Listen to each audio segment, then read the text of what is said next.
Bonjour tout le monde, mon nom est Robert Gauthier. Bienvenue au réseau qui s'appelle Lumière sur la prophétie biblique. On a entrepris les 7 fêtes de l'Éternel et puis maintenant, on a fait une digression puis on a regardé la doctrine de propitiation et aussi la doctrine de la réconciliation. La raison pourquoi on a pris ces deux doctrines-là, c'est parce que lorsqu'on va arriver dans le chapitre qu'on va avoir, mais présentement, Lévitique 16, c'est le jour des propitiations. Et puis, ces doctrines-là embarquent facilement dans le contexte de ce qu'on fait. Alors, on y voit tout simplement maintenant. Et voilà. Les jours de propitiation, Lévitique 16. Si vous vous rappelez, on a ici, là, si vous vous rappelez, on a vu ça ici, les habillements. On a vu aussi l'encens. Maintenant, on arrive à la troisième partie, qui est la première cérémonie. C'est une cérémonie pour Aaron et ses fils, la propitiation, le purifiant. Fait qu'Aaron va être purifié, ses fils aussi. Dans la deuxième cérémonie, il va y avoir une autre sorte de purification. Dans la deuxième cérémonie, ici, la purification va être pour le peuple et puis va être aussi pour le lieu saint, la tente et l'autel d'airain. Alors, voici mon approche.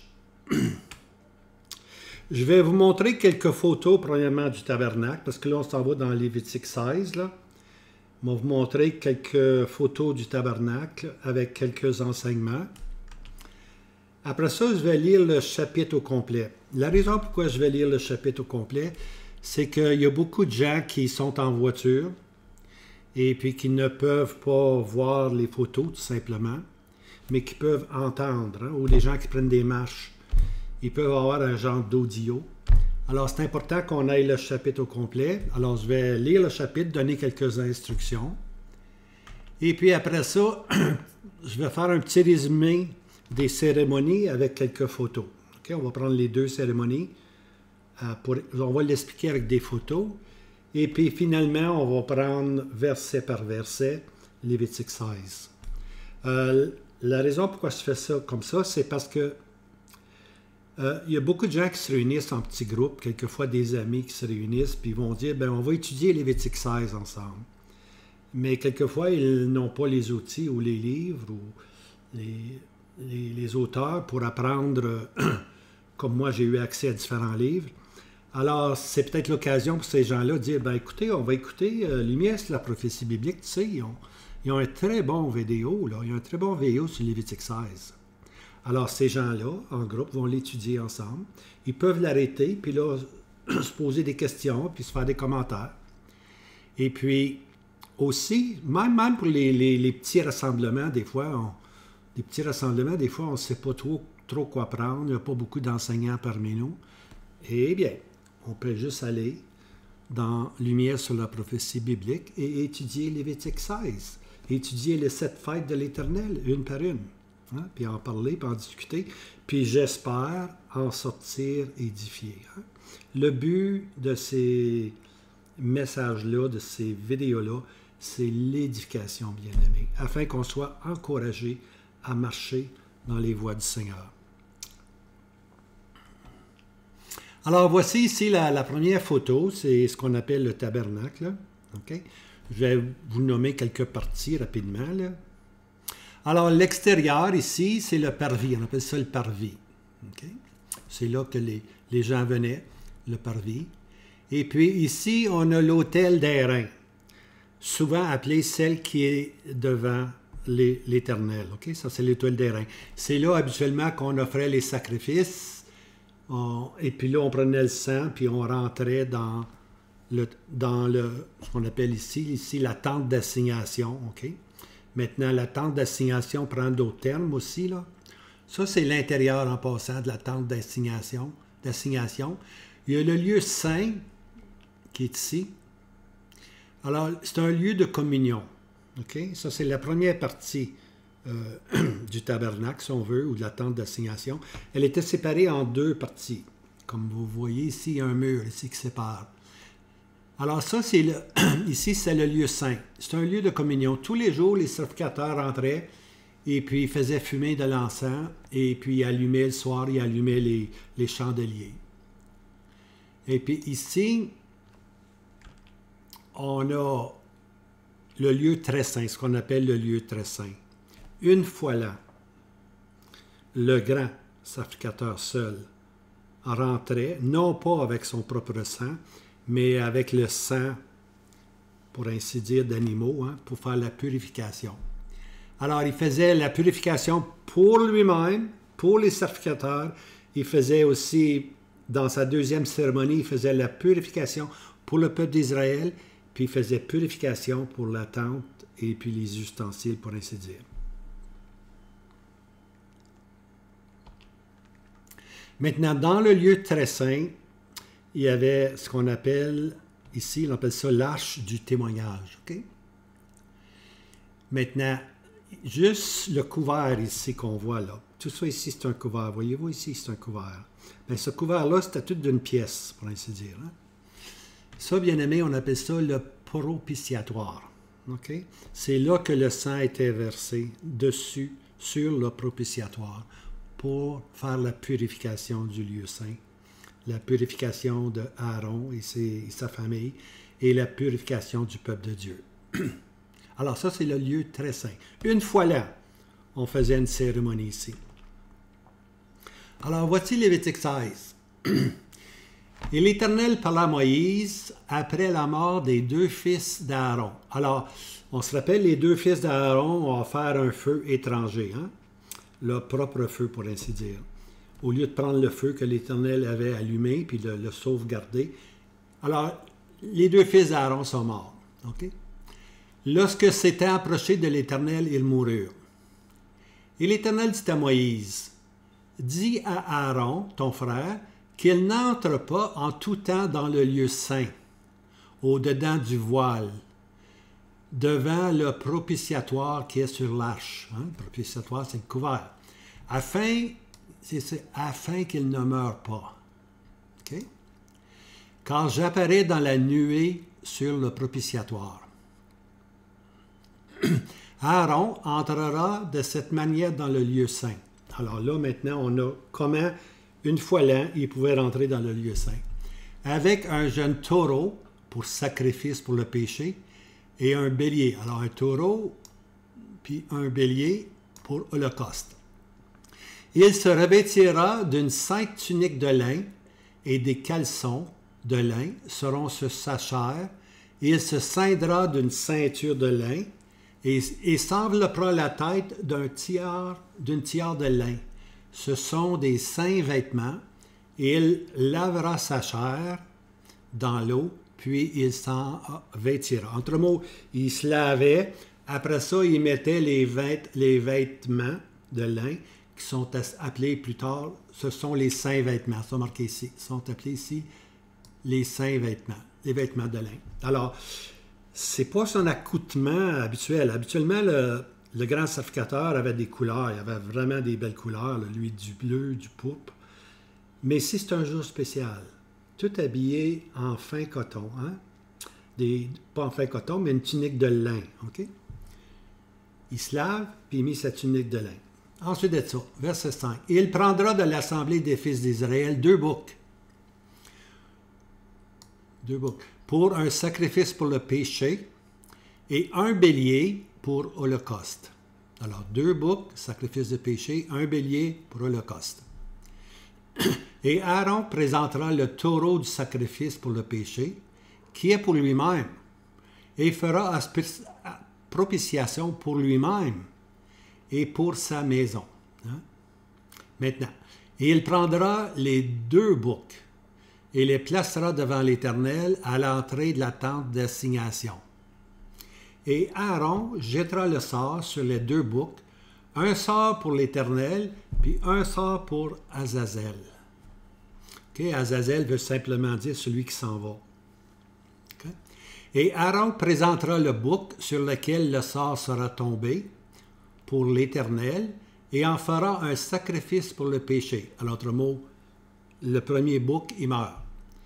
Et le bouc sur lequel le sort sera tombé pour Azazel sera placé vivant devant l'Éternel afin de faire propitiation sur lui pour l'envoyer au désert pour être Azazel, celui qui s'en va. Et Aaron présentera le taureau du sacrifice pour le péché, qui est pour lui-même, et il fera propitiation pour lui-même et pour sa maison. Voyez-vous, ça va être la première cérémonie, pour lui-même et sa maison.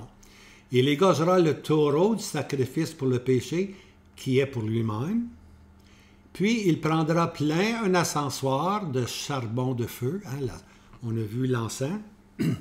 Il prend un plein ascensoir de charbon de feu de dessus l'autel qui est devant l'Éternel. Ça, c'est l'autel d'airain. Et plein ses palmes d'encens de drogues aux différentes pulvérisées. Alors, ces paumes étaient pleines d'encens qui avaient été écrasés. Hein? Il les apportera au-dedans du voile et mettra l'encens sur le feu devant l'Éternel pour que la nuée de l'encens couvre le propitiatoire qui est sur le témoignage, hein, le couvert, afin qu'il ne meure pas. Afin qu'il ne meure pas, bien important.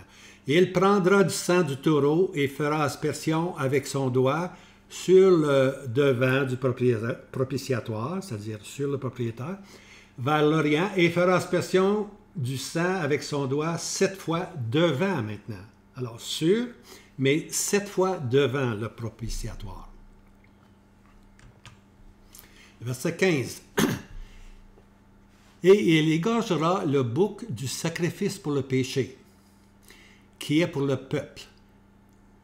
Et il apportera son sang au-dedans du voile et fera avec son sang, comme il a fait pour le sang du taureau, il en fera aspersion sur le propitiatoire et devant le propitiatoire. Alors là, maintenant, il est rentré avec le bouc qui est offert en sacrifice pour le péché, puis il fait la même chose. Il fait aspersion sur, puis 7 fois devant le propitiatoire. Il fera propitiation pour le lieu saint, le purifiant. Okay, le lieu saint. Maintenant, il fait purification pour le lieu saint. Le purifiant des impuretés des fils d'Israël et de leurs transgressions, selon tous les péchés. Il fera de même pour la tente d'assignation, qui demeure avec eux au milieu de leurs impuretés. Et personne ne sera dans la tente d'assignation quand il y entrera pour faire propitiation dans le lieu saint, jusqu'à ce qu'il en sorte. Alors, il est seul, là. Jusqu'il fait propitiation. Il fera propitiation pour lui-même et pour sa maison et pour toute la congrégation d'Israël. Alors, pour lui-même, pour sa maison et toute la congrégation d'Israël. Il sortira vers l'autel qui est devant l'Éternel. Ça, c'est l'autel d'airain. Et il fera propitiation pour lui. Et il prendra du sang du taureau et du sang du bouc et les mettra sur les cornes de l'autel tout autour. Et il fera sur lui aspersion du sang avec son doigt 7 fois. Et il purifiera et sanctifiera des impuretés des fils d'Israël. Alors, il sortait maintenant, il prenait le sang puis il le mettait sur les cornes de l'autel. Il le mettra ici sur les cornes de l'autel. Hein? Puis là, il faisait aspersion 7 fois. Finalement, on arrive au verset 20. Et quand il aura achevé de faire propitiation pour le lieu saint, et pour toute la tente d'assignation et pour l'autel, alors là, ici, il a fait aussi propitiation pour le lieu saint, pour la tente d'assignation et pour l'autel. Et il présentera le bouc vivant. Alors maintenant, il est sorti, il a fait purification pour lui et sa famille, il a fait purification pour les fils d'Israël, il a fait purification pour le lieu saint, la tente d'assignation pour l'autel. Maintenant, il sort et puis il y a le bouc devant lui, le bouc vivant. Et Aaron posera ses 2 mains sur la tête du bouc vivant et confessera sur lui toutes les iniquités des fils d'Israël et toutes leurs transgressions selon le péché, et il les mettra sur la tête du bouc. et il l'enverra au désert par un homme qui se tiendra prêt pour cela. Et le bouc portera sur lui toutes leurs iniquités dans la terre inhabitée, et l'homme restera aller le bouc dans le désert. Alors, il y a un homme qui est assigné, il prend le bouc, Aaron a imposé les mains dessus, il prend le bouc, puis il l'emmène dans un lieu de désert, inhabité dans le désert, puis il laisse aller le bouc là. Ensuite de ça, Aaron rentrera dans la tente d'assignation et quittera les vêtements de lin dont il s'était vêtu quand il était entré dans le lieu saint et les déposera là. Maintenant, il se déshabille. Il lavera sa chair avec de l'eau, dans le lieu saint et se revêtira de ses vêtements. Il sortira et offrira son holocauste et l'holocauste du peuple, et fera propitiation pour lui-même et pour le peuple. Alors là, maintenant, il a enlevé ses vêtements de lin, puis il porte ses vêtements de tous les jours, pour ainsi dire. Hein? Puis là, il sort dehors, il lavera sa chair, il revêtira de vêtements, il sortira et offrira son holocauste, hein? Et l'holocauste du peuple, et fera propitiation pour lui-même et pour le peuple. Et il fera fumer sur l'autel la graisse du sacrifice pour le péché. Et celui qui aurait conduit le bouc, on revient au monsieur maintenant, celui qui aurait conduit le bouc pour être Azazel, lavera lui aussi ses vêtements et lavera sa chair dans l'eau, et après cela, il rentrera dans le camp. Alors, il se lavait lui avant de rentrer dans le camp. Et on transportera hors du camp le taureau du sacrifice pour le péché et le bouc du sacrifice pour le péché, desquels le sang aurait été porté dans le lieu saint pour faire propitiation, et on brûlera au feu leur peau, leur chair et leur fiente. Hein? Alors, hors du camp, on brûle maintenant les sacrifices pour le péché. Et celui qui aura brûlé lavera ses vêtements et lavera sa chair dans l'eau, et après cela, il rentrera dans le camp. Quelques autres versets. Maintenant, et ceci sera pour vous un statut perpétuel. Au 7e jour, le 10e jour du mois, vous affligerez vos âmes, et vous ne ferez aucune œuvre. Tant l'Israélite de naissance que l'étranger qui séjourne au milieu de vous. Car en ce jour-là, il sera fait propitiation pour vous, afin de vous purifier, et vous serez purs de tous vos péchés devant l'Éternel. Ce sera pour vous un sabbat de repos, et vous affligerez vos âmes. C'est bien important. Vous affligerez vos âmes. C'est un statut perpétuel. Et le sacrificateur qui aura été oint et qui aura été consacré pour exercer la sacrificature à la place de son père, fera propitiation, il revêtira les vêtements de lin, les saints vêtements, et fera propitiation pour le sanctuaire. Il fera propitiation pour la tente d'assignation, pour l'autel, et il fera propitiation pour les sacrificateurs et pour tout le peuple de la congrégation. Alors, on répète un peu ici. Et ceci sera pour vous un statut perpétuel, afin de faire propitiation pour les fils d'Israël, pour les purifier de tous leurs péchés, une fois l'an.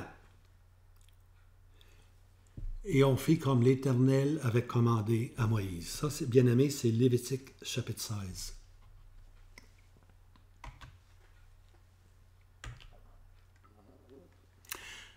Alors,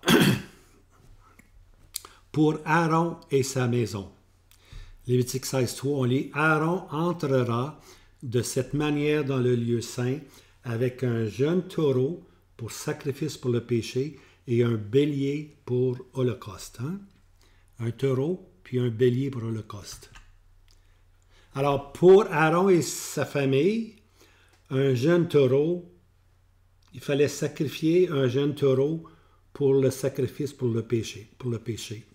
Ça, c'est pour Aaron et sa famille. Et aussi, pour Aaron et sa famille, on avait un holocauste qu'on appelle un bélier. Okay? Le bélier, c'est le mâle. Okay? Les moutons, la force du troupeau de moutons, c'est le bélier.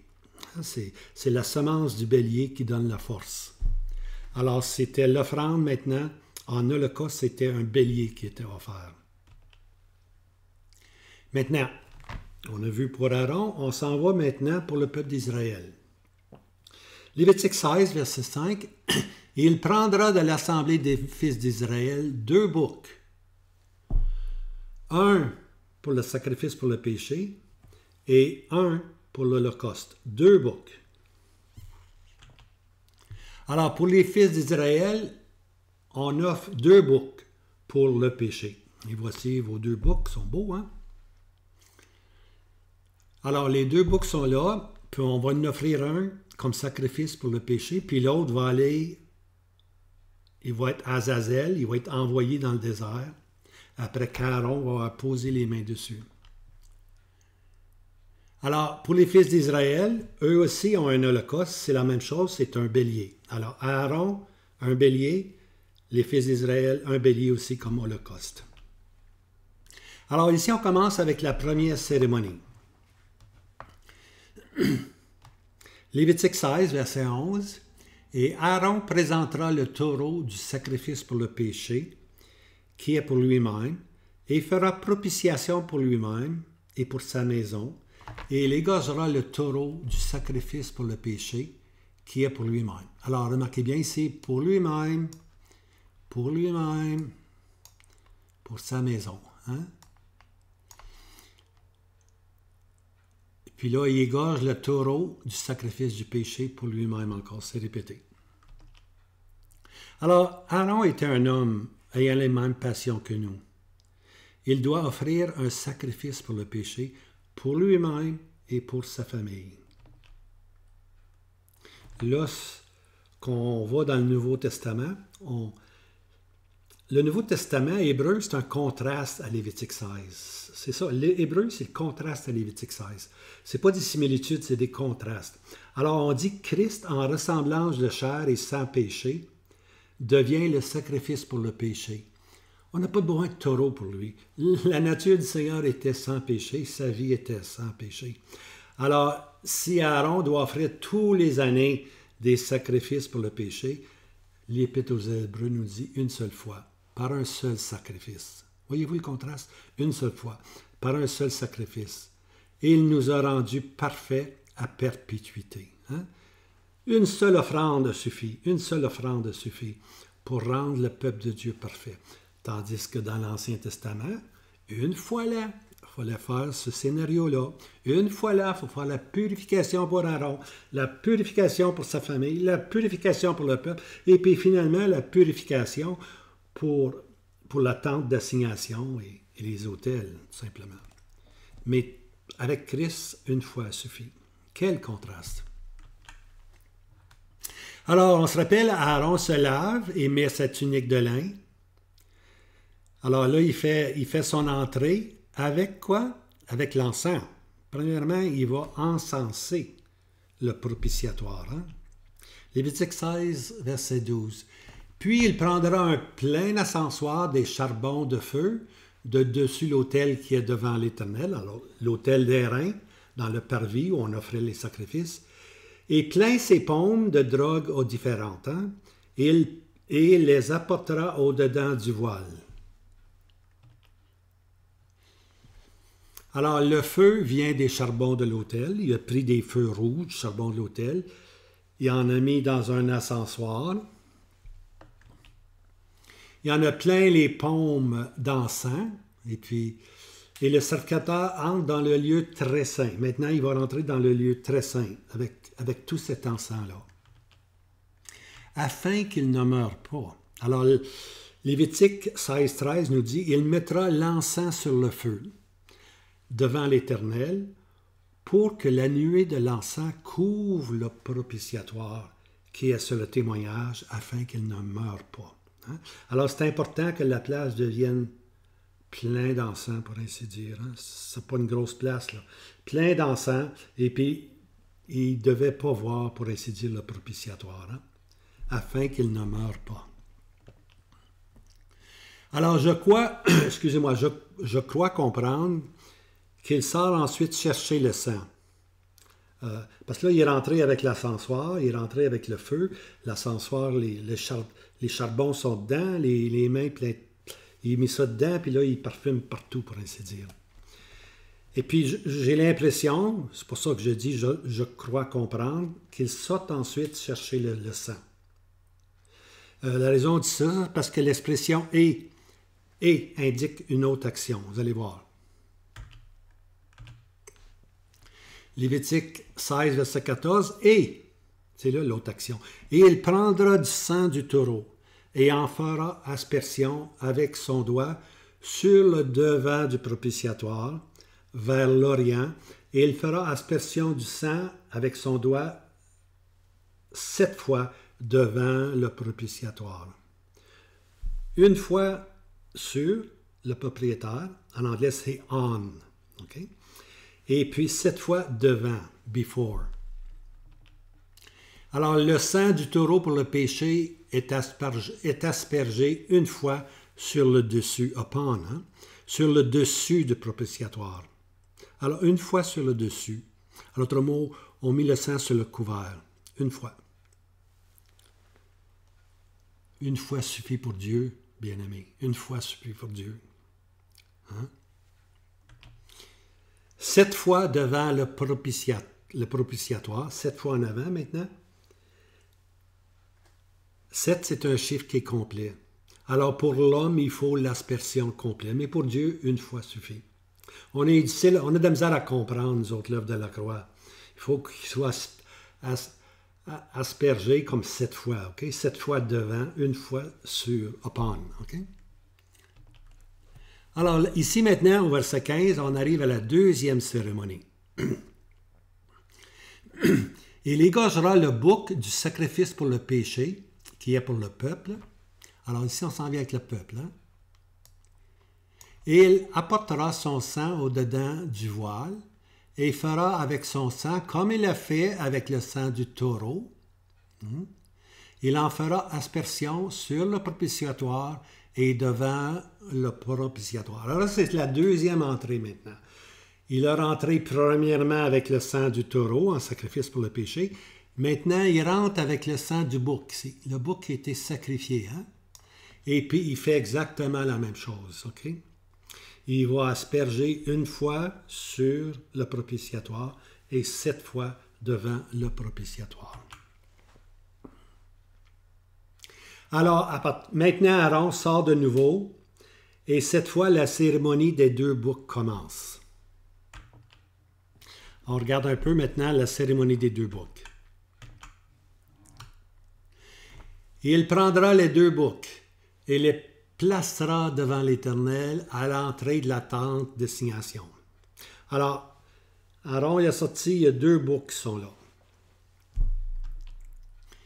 Au verset suivant, « Et Aaron jettera le sort sur 2 boucs, un sort pour l'Éternel, c'est-à-dire qu'il va être offert comme sacrifice pour le péché, et un sort pour Azazel, le bouc qui s'en va libre. » Alors, le bouc qui s'en va, on appelle ça en anglais un scapegoat, hein, celui qui prend la culpabilité, pour ainsi dire. Remarquez bien Lévitique 16, verset 5. 2 boucs pour un sacrifice. 2 boucs. Mais c'est appelé un sacrifice. Alors, ça prend les 2 boucs pour nous donner la vue d'ensemble du sacrifice. OK?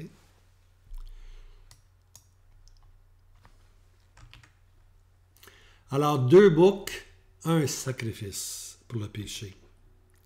Un sort pour l'Éternel, et puis finalement, un sort pour Azazel, celui qui s'en va.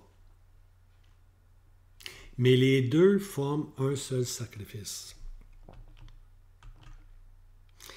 Lévitique 16, verset 9. « Et Aaron présentera le bouc sur lequel le sort sera tombé pour l'Éternel, et en fera un sacrifice pour le péché. » Alors, le bouc qui est le sort de l'Éternel, il le prend, puis il l'offre sur l'autel d'Aaron en sacrifice pour le péché.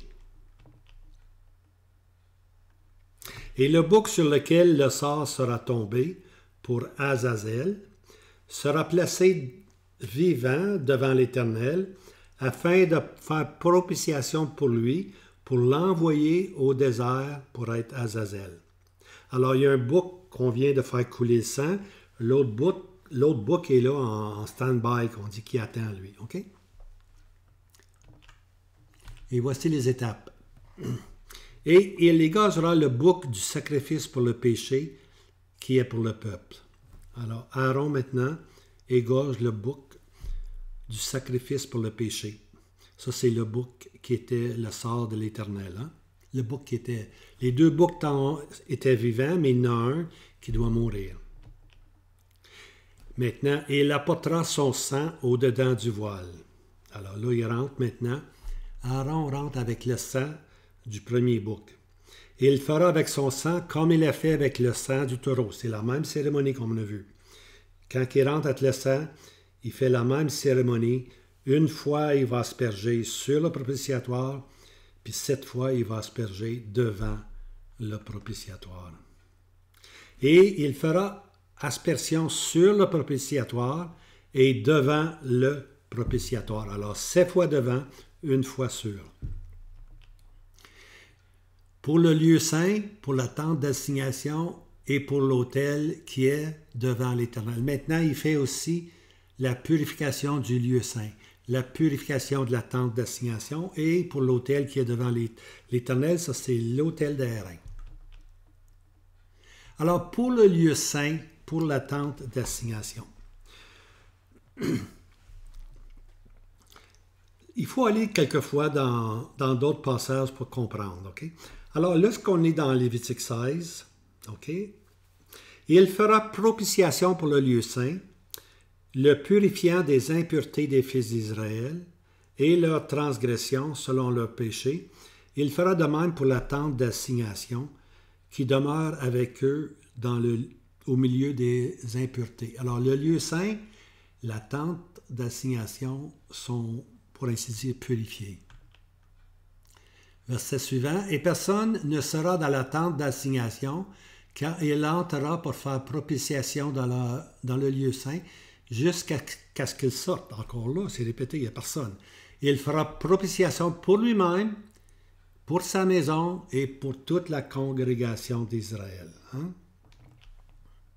Maintenant, Exode, lorsqu'on arrive dans Exode chapitre 30, c'est ça que je voulais dire, ça prend des fois d'autres passages pour expliquer. L'écriture par l'écriture, bien-aimé. Exode 30, versets 1 à 10, présente l'autel d'airain. C'est Moïse qui reçoit l'instruction comment l'autel d'airain doit être construit. On lit ceci au verset 1 de Exode 30. « Et tu feras un autel pour faire fumer l'encens. » On appelle ça l'autel d'encens ou l'autel de parfum. Cet autel-là, on va le voir, elle est dans la tente d'assignation, dans le premier compartiment, si on peut dire, OK? Parce qu'il y avait un voile qui séparait le lieu saint puis le lieu très saint. Alors, l'autel d'encens était toujours dans la première section, dans le lieu saint. Et Aaron fera propitiation pour les cornes de l'autel une fois là. Voyez ici, là. Une fois là. Il fallait qu'il purifie l'autel de parfum. Il fallait qu'il mette du sang sur les cornes de l'autel de parfum. Et il fera propitiation pour l'autel une fois là. Et en vos générations, et avec le sang du sacrifice de péché des propitiations, c'est une chose très sainte à l'Éternel. Alors, quand on dit que le lieu saint devait lui-même être purifié, on ne le voit pas dans Lévitique 16. On voit l'autel qui est devant l'Éternel. Le sang est mis sur les cornes de l'autel devant l'Éternel, l'autel d'airain. Mais ici, l'instruction, lorsque Moïse a donné l'instruction, il fallait aussi une fois par année, le jour des propitiations. Il fallait faire propitiation pour l'autel. Il fallait mettre le sang sur les cornes de l'autel. Tout comme l'autel d'airain avait besoin d'être purifié, l'autel dans le lieu saint, l'autel de parfum ou l'autel d'encens devait aussi être purifié. Donc, les deux autels. Hein? Les deux autels. Mais on s'en va pas. Si on n'avait pas Exode 30, on ne le saurait pas. Aaron doit mettre le sang sur les cornes de cet autel une fois là. Ensuite, il sort vers l'autel d'airain, Lévitique 16, verset 18. Et il sortira vers l'autel qui est devant l'Éternel et fera propitiation pour lui. Maintenant, je le dis souvent, l'autel qui est devant l'Éternel, c'est une expression qui est employée continuellement pour parler de l'autel d'airain. On avait le lieu saint puis le lieu très saint, mais à l'extérieur, dans le parvis, il y avait l'autel d'airain. Alors, c'est l'autel qui est devant l'Éternel. C'est cet autel-là qu'on parle. Alors, il fera maintenant propitiation pour l'autel d'airain. Il prendra du sang du taureau et du sang du bouc et les mettra sur les cornes de l'autel tout autour. Alors, il a fait celle à l'intérieur. Maintenant, il fait celle à l'extérieur. Lévitique 16, verset 19. Il fera sur lui aspersion du sang avec son doigt 7 fois, et le purifiera et le sanctifiera des impuretés du fils d'Israël. 7 fois, c'est un chiffre complet encore, un chiffre complet, un chiffre parfait. Alors, l'aspersion est faite sur le corne des deux autels de la même façon. L'autel devant l'Éternel est l'autel d'airain, c'est sa description habituelle.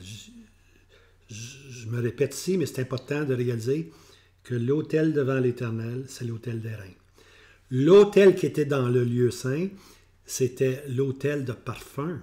C'est là que le sacrificateur rentrait tous les jours pour brûler de l'encens. C'était son lieu, lui, c'était le lieu. L'autel d'encens, c'était le lieu du sacrificateur. Il était seul, les sacrificateurs pouvaient rentrer dans le lieu saint. Tous les jours, il y avait communion, pour ainsi dire. Alors, le sang du taureau et le sang du bouc sont mis sur les cornes de l'autel et tout autour. Ensuite, l'autel d'airain est aspergé 7 fois. Lévitique 16, verset 20. Et quand il aura achevé de faire propitiation pour le lieu saint et pour la tente d'assignation et pour l'autel, il présentera le bouc vivant. Alors, le bouc vivant, c'est le bouc qui est à l'extérieur, qui attend lui. Le bouc vivant, c'est Azazel, qui veut dire qui s'en va. Le bouc qui s'en va. Maintenant, Aaron arrive. Il va maintenant poser ses deux mains sur le bouc. On lit ceci, et verset 21, et Aaron posera ses deux mains sur la tête du bouc vivant et confessera sur lui toutes les iniquités des fils d'Israël et toutes leurs transgressions, selon tous leurs péchés, et il les mettra sur la tête du bouc et l'enverra au désert par un homme qui se tiendra prêt pour cela. Alors, Aaron a mis ses mains, puis il y a un homme maintenant qui s'en va dans le désert, puis qui va emmener dans un pays lointain, pour ainsi dire. Il va emmener le bouc, puis le bouc va être laissé maintenant disparu dans le désert. Et le bouc portera sur lui toutes leurs iniquités dans une terre inhabitée. Imaginez-vous, dans une terre inhabitée. Pensez au Seigneur Jésus qui a enlevé le péché. Une terre, il l'a mis dans une terre inhabitée. D'ailleurs, on lit, autant l'Orient est loin de l'Occident, autant Dieu a mis derrière son dos, en plus de ça. T'as pas essayez de mesurer la distance entre l'Est et l'Ouest, puis essayez de voir ce qu'il y a dans votre dos. C'est impossible, c'est impossible, c'est impossible. Alors, une terre inhabitée, et l'homme restera aller le bouc dans le désert. Alors ici, on voit Aaron qui confesse toutes les iniquités des fils d'Israël sur Azazel le bouc. Ensuite, Aaron rentrera dans la tente d'assignation et quittera les vêtements de lin dont il était vêtu quand il était entré dans le lieu saint et les déposera là. Alors, il va changer de vêtements maintenant. Il lavera sa chair avec l'eau dans le lieu saint et se revêtira de saints vêtements. Il sortira et offrira son holocauste l'holocauste du peuple et fera propitiation pour lui-même et pour le peuple. Alors ici maintenant, là, il a offert premièrement son taureau, puis le bouc comme sacrifice de le péché. Maintenant, il vient de changer de vêtements, hein? Il vient de se laver, il se revêt maintenant de ses vêtements habituels, pour ainsi dire. Et maintenant, il sort, puis il offre maintenant son holocauste, qui est un bélier, et l'holocauste du peuple, qui est aussi un bélier, fera propitiation pour lui-même et pour le peuple. Comme je disais, maintenant, le souverain sacrificateur peut offrir les deux holocaustes, celui qui était pour lui-même, le bélier, et celui qui était pour le peuple, le bélier aussi. Deux béliers. Alors, comme j'ai mentionné, le bélier représente la force du troupeau. Hein? C'est lui qui donne le caractère ou la force au troupeau. Alors maintenant, Aaron prend la graisse. Lévitique 16, verset 25. Et il fera fumer sur l'autel la graisse du sacrifice pour le péché. Alors il fait fumer la graisse. La graisse, bien-aimé, soit du taureau ou du bouc, c'est une identification interne de la qualité de la vie des deux animaux. Un animal qui n'a pas de graisse, c'est un animal qui est chétif, qui est malade. Alors ici, la graisse atteste, là, donne un témoignage de l'intérieur, de la perfection de cette bête. Hein? Le Seigneur Jésus était parfait dans sa nature, la sainte chose qui naîtra. Il était parfait tous les jours de sa vie. Il n'a commis aucun péché. En lui, il n'y avait aucun péché. Alors la graisse, c'est ça que Dieu regardait. Dieu regardait l'intérieur, la force intérieure de l'offrande. Et puis la force intérieure du Seigneur Jésus, c'était sa pureté, bien-aimé. Sa pureté. Alors la richesse intérieure de la graisse témoigne de la vigueur et l'excellente santé de l'animal. Hein? C'est pour ça que la graisse allait à Dieu. Elle était toujours fumée devant Dieu, hein? Parce qu'elle représentait justement l'excellence de la victime, l'intérieur, l'excellence, la vigueur intérieure du Seigneur Jésus. Il s'est offert lui-même en sacrifice. Hein? Alors Christ, comme sacrifice pour le péché, était saint sans souillure. Que ce soit sa nature ou sa vie de tous les jours, beaucoup de grâce, bien-aimé, beaucoup de grâce pour Dieu montait. Hein? Dieu a flairé un arôme agréable. Lévitique 16, verset 26. Et celui qui aurait conduit le bouc pour être Azazel lavera ses vêtements et lavera sa chair dans l'eau, et après cela, il rentra dans le vêtement. Alors, l'homme qui avait été mis à part pour emmener loin les péchés, il revient maintenant, il se lave dans l'eau. Maintenant, il peut rentrer, lui, dans le camp. Lévitique 16, verset 27. Et on transportera hors du camp le taureau du sacrifice pour le péché et le bouc du sacrifice pour le péché, desquels le sang aura été porté dans le lieu saint pour faire propitiation, et on brûlera au feu leur peau, leur chair et leur fiente. Alors le sacrifice de péché, que ce soit le taureau ou le bouc du sacrifice de péché, était transporté hors du camp. Ils étaient transportés hors du camp et leur peau, leur chair et leur fiente étaient brûlées hors du camp. C'est une expression assez spéciale, hors du camp. Alors le sang du taureau puis du bouc a été aspergé sur et devant le propitiatoire. La graisse, de son côté, elle a brûlé sur l'autel. La graisse du taureau et du bouc ont brûlé sur l'autel, mais on a transporté le corps hors du camp. C'est le sang bien-aimé qui fait propitiation. La graisse brûle sur l'autel, témoignage de la perfection de la nature et de la vie de Christ. Et on brûlera au feu leur peau, leur chair et leur fiente hors du camp.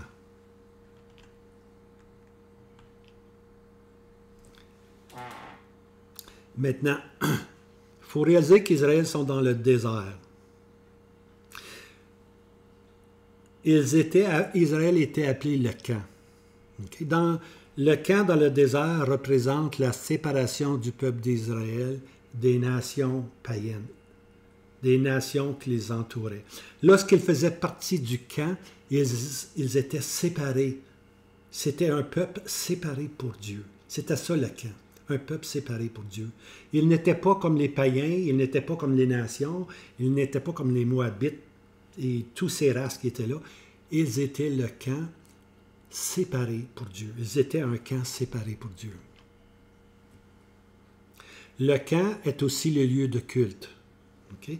L'accès au lieu très saint était limité à la famille d'Aaron. Le peuple se tenait loin. Okay? Dans le camp, c'est là qu'on avait le culte. Okay? On avait le culte. Puis c'est seulement Aaron qui pouvait entrer avec sa famille dans le lieu saint. Le peuple se tenait, pour ainsi dire, loin. Le camp bien-aimé représente le système religieux terrestre. Israël était séparé. Alors, c'était un système religieux terrestre. Ils étaient séparés. C'était ça le camp.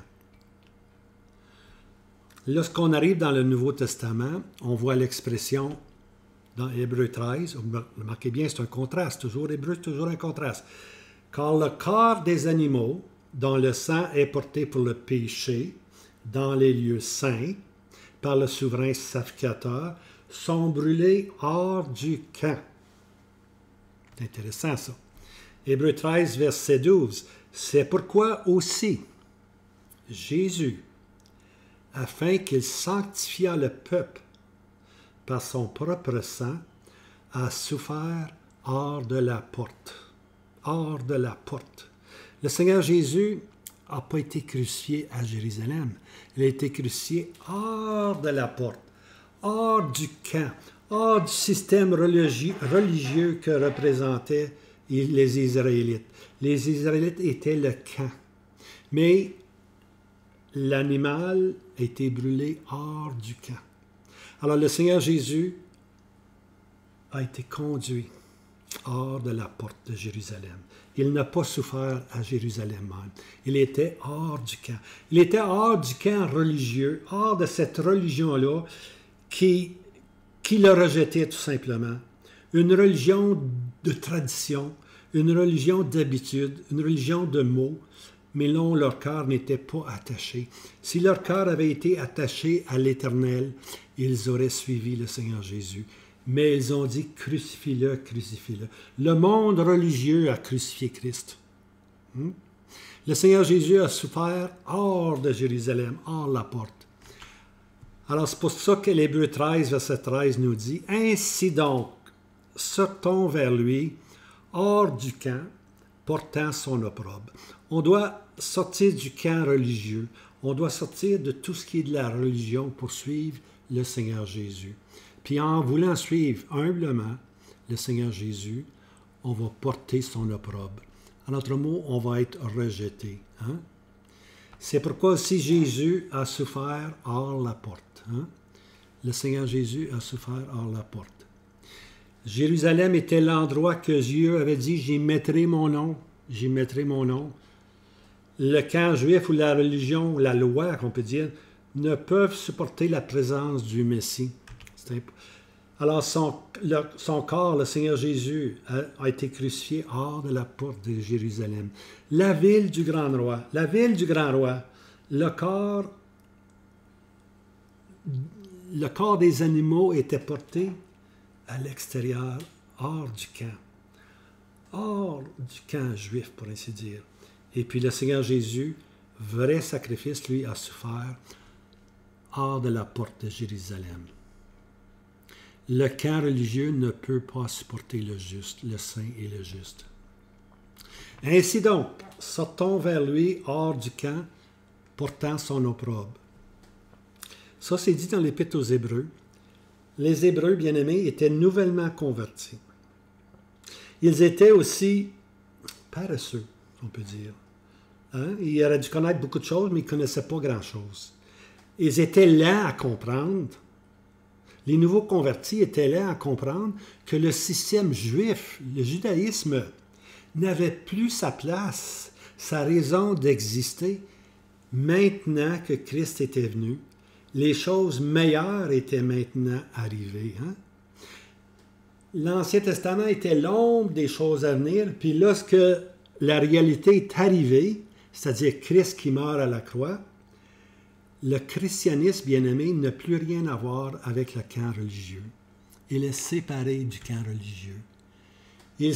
Ces Juifs-là sont rappelés que le sacrifice de péché a été brûlé hors du camp et que Christ, comme sacrifice, fut crucifié et rejeté hors de la porte, hors de Jérusalem. Il fallait rappeler ça aux Hébreux, parce qu'ils étaient tellement attachés au camp, à leur religion, qu'il fallait maintenant leur dire, c'est fini ça, bien-aimé. On a passé cette étape-là. On a un souverain sacrificateur qui, une seule fois, a rendu parfait à perpétuité. Hein?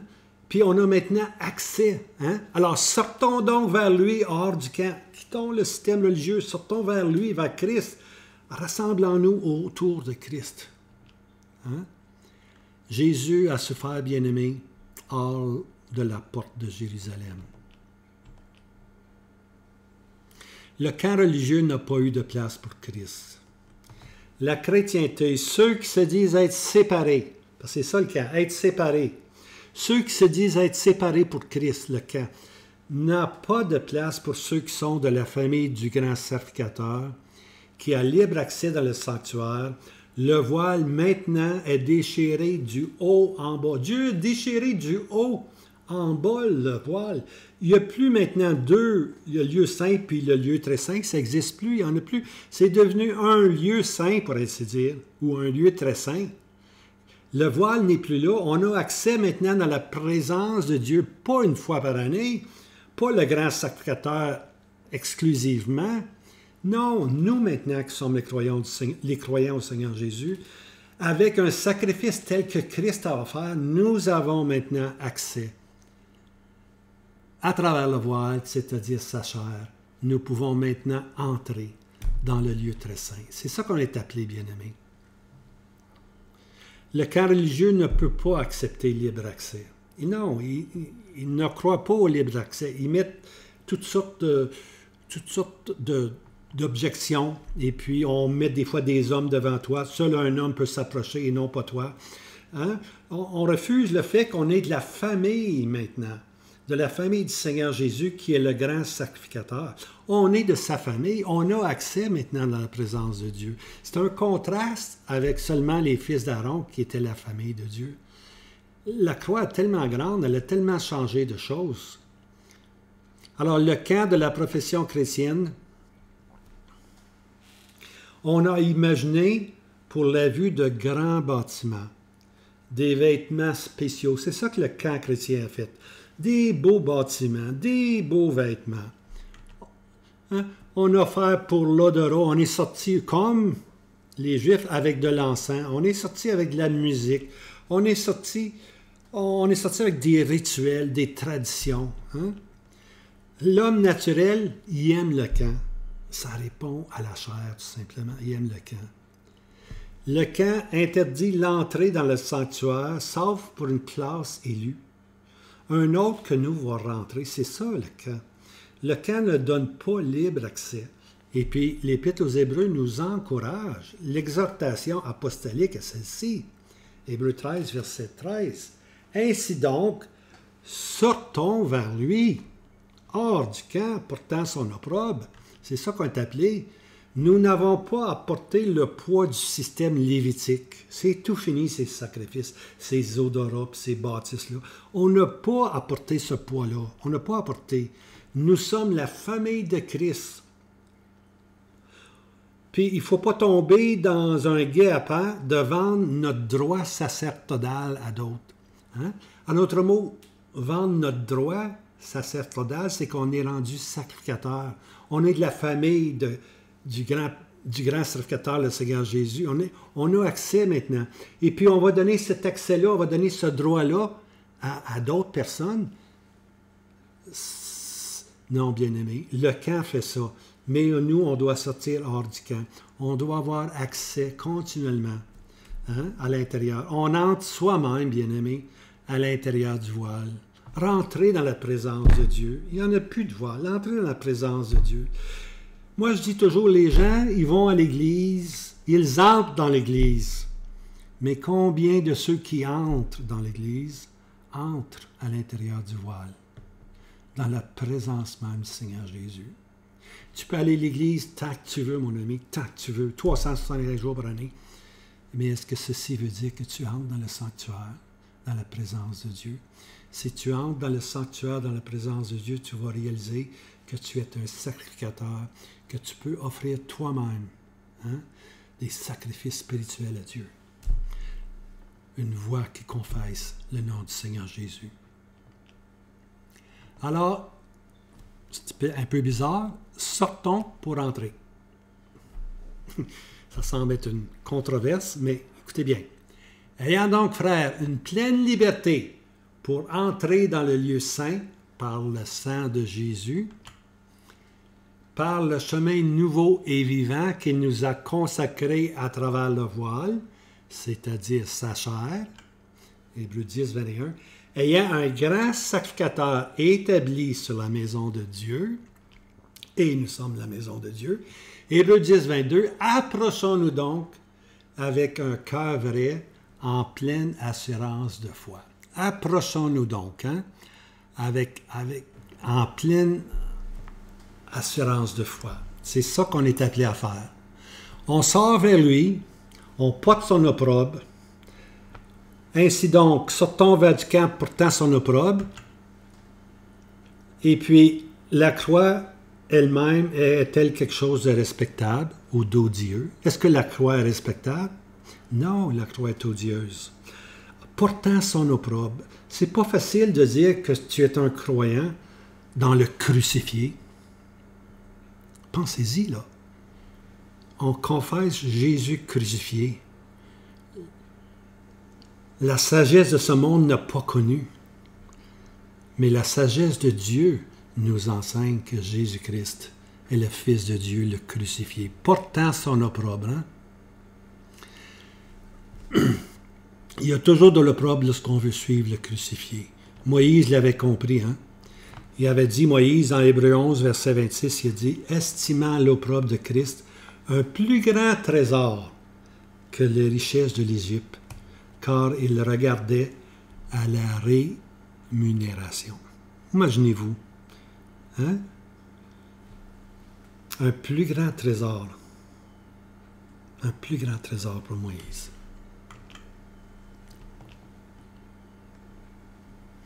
Alors, c'est un statut perpétuel. Lévitique 16, verset 29. « Et ceci sera pour vous un statut perpétuel. Au 7e mois, le 10e jour du mois, vous affligerez vos âmes. » Vous affligerez vos âmes.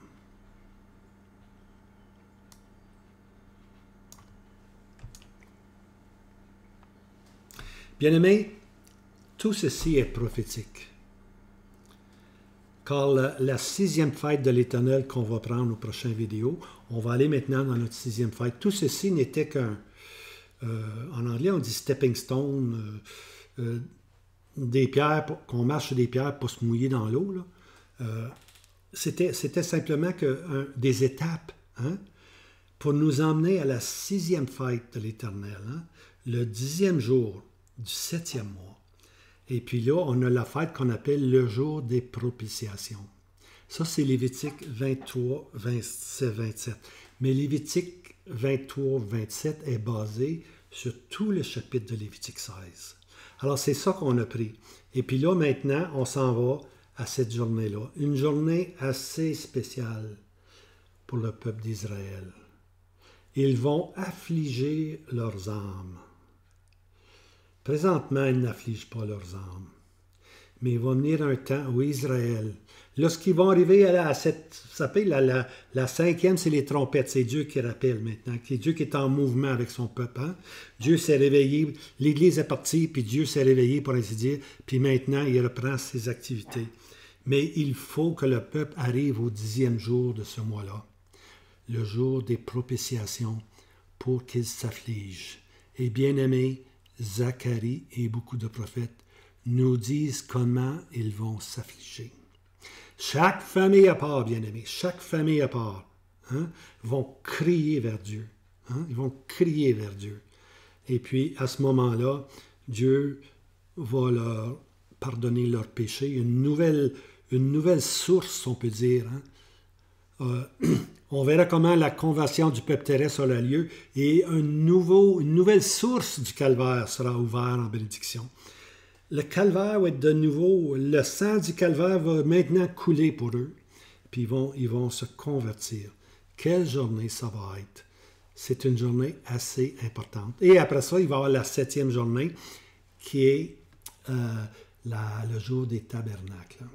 On va voir ça aussi. Alors, j'espère que vous avez compris un peu l'importance de la propitiation. Hein? Dieu a été parfaitement glorifié dans l'œuvre de Christ. Et puis, avec le deuxième bouc, Azazel, c'est maintenant le péché. On impose les mains dessus, puis le péché s'en va. Hein?